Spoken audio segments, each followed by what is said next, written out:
ఎవరు అడ్డొచ్చినా సీమ అభివృద్ధి ఆగదు ఆగదు. ఇది నా భరోసా అని మరొక్కసారి హామీ ఇస్తున్నా.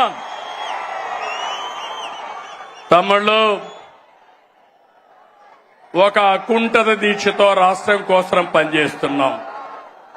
నేను, మిత్రులు పవన్ కళ్యాణ్ గారు, మా ఆలోచన ఒకటి, ప్రజలకు న్యాయం జరగాలి,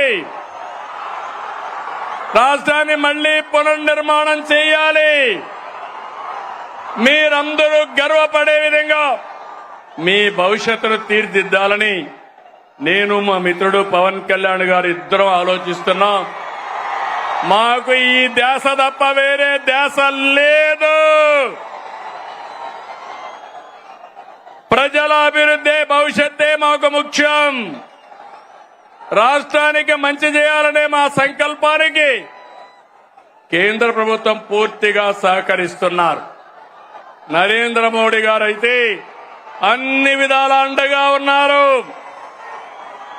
వారికి సభాముఖంగా కరువు సీమ, కరువు జిల్లా అనంతపూర్ నుంచి కృతజ్ఞతలు తెలియజేస్తున్నాను. మీరు కూడా తెలియజేయండి. ఎవరైనా ఒక మంచి పని చేస్తే, ఎవరైనా మన కోసం సహాయం చేస్తే మనం కూడా వాళ్ళకి ధన్యవాదాలు, కృతజ్ఞత తెలియజేయాల్సిన అవసరం ఉంది.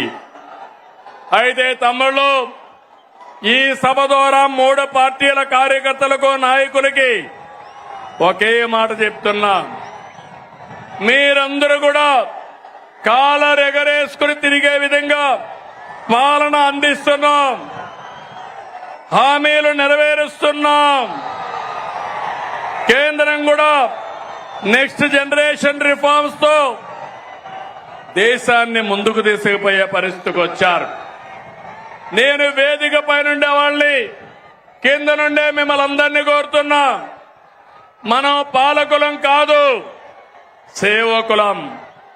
మనం పెత్తందారులం కాదు, ప్రజల భవిష్యత్తు కోసం పనిచేసే వారసులం అని చెప్పి మాత్రం మీ అందరికీ తెలియజేస్తున్నా. అందరూ గుర్తుపెట్టుకోవాలి, అహంకారం వద్దు, అవినీతి, ఆలసత్వం, అసంతృప్తి అనేది మన దగ్గరికి రానిద్దండి. ఏ పొరపాటు చేయొద్దు. అదే సమయంలో 3వ పార్టీ నాయకులను కోరుతున్నాను, ఎమ్మెల్యేలు కోరుతున్నాను, పార్టీల జెండాలు మోసి మనల్ని గెలిపించిన కార్యకర్తలకి న్యాయం చేసే బాధ్యత పైనుండే నాయకుల పైన ఉంది.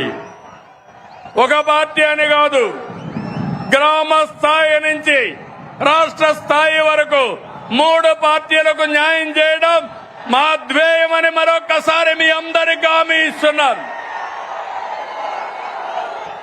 మీలో కూడా ఐకమత్యం రావాలి, అందరం కలిసి పనిచేయాలి.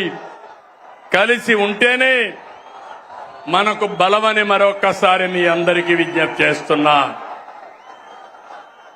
నా కోరిక ఒకటి, రాష్ట్రంలో హెల్తీ, వెల్తీ, హ్యాపీ సొసైటీ, అందరికీ ఆదాయం రావాలి, ఆరోగ్యంగా ఉండాలి, ఆనందంగా ఉండాలి.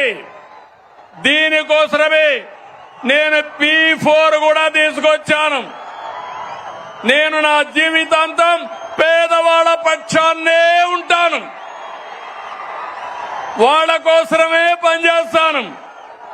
చివరి శ్వాస ఉన్నంత వరకు ప్రతి ఒక్క రక్తపు బొట్టు ఈ పేదవాళ్ళకే చిందిస్తారని మరొకసారి మీ అందరికీ విజ్ఞప్తి చేస్తున్నాను.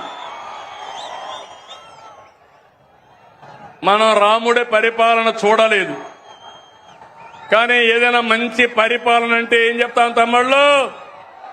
రామరాజ్యం అంటాం, అవునా కాదా అని అడుగుతున్నా మిమ్మల్ని. అలాంటి సుపరిపాలన, రాముడి రాజ్యంలో ప్రజలు ఎంత ఆనందంగా ఉన్నారో అలాంటి పాలన ఇచ్చే బాధ్యత నాది, పవన్ కళ్యాణ్ గారిది, అదే మాదిరిగా బీజేపీ మాధవ్ గారిది మన రాష్ట్రంలో. అందుకే నేను చెప్పాను 47 సంవత్సరాలు రాజకీయాల్లో ఉన్నా, 4వ సారి సీఎంని. నా దృష్టిలో సీఎం అంటే చీఫ్ మినిస్టర్ కాదు, కామన్ మ్యాన్. నేనే కామన్ మ్యాన్ అంటే మా ఎమ్మెల్యేలు కూడా కామన్ మ్యాన్ గానే ఉండాలి. అవునా కాదా అని మిమ్మల్ని అడుగుతున్నా. దర్జాలు పనికిరావు, ఆర్భాటాలు పనికిరావు. పెద్ద ఎత్తున ఎక్కడికక్కడ ఇష్ట ప్రకారం చేయడం కాదు. ఈ విషయం మీరు గుర్తుపెట్టుకోవాల్సిన అవసరం ఉంది. అందుకే P4 లో కూడా ఒక మాట చెప్పాను. సమాజం మనకిచ్చింది, తిరిగి సమాజానికి ఇద్దాం. అందుకే P4 లో భాగస్వాములు కమ్మని కోరా. ఈరోజు ఒక్క విషయం మీరు గుర్తుపెట్టుకోవాలి. నాకు అనుభవం ఉంది, విజన్ ఉంది, నాలెడ్జ్ ఉంది, టెక్నాలజీ వచ్చింది. పేదవాళ్ల జీవితాలను మారుస్తాం. ఎందుకంటే ఒక పక్క ఎన్డీఏ నేతలైనటువంటి పవన్ కళ్యాణ్ గారు గాని, మాధవ్ గారు గాని ఒక కమిట్మెంట్ తో ముందుకు పోతున్నాం. అందుకే ఇప్పటికే నేను ఎంపీలు, ఎమ్మెల్యేలు, ఎమ్మెల్సీలతో మాట్లాడుతున్నా, ఐఏఎస్, ఐపీఎస్, ఐఎఫ్ఎస్ తో మాట్లాడుతున్నా, పార్టీ లీడర్స్ తో మాట్లాడుతున్నా. పవన్ కళ్యాణ్ గారు జనసేన పార్టీలో మాట్లాడుతున్నారు. బీజేపీ నాయకులు మాధవ్ గారు వాళ్ళ నాయకులతో మాట్లాడుతున్నారు. ఒక్క విషయం మీరు గుర్తుపెట్టుకోవాలి. ఎన్నికల కంటే ఈరోజు మన పరపతి పెరిగింది. ఇది శాశ్వతంగా ఉండాలనా లేదా అని మిమ్మల్ని అడుగుతున్నా.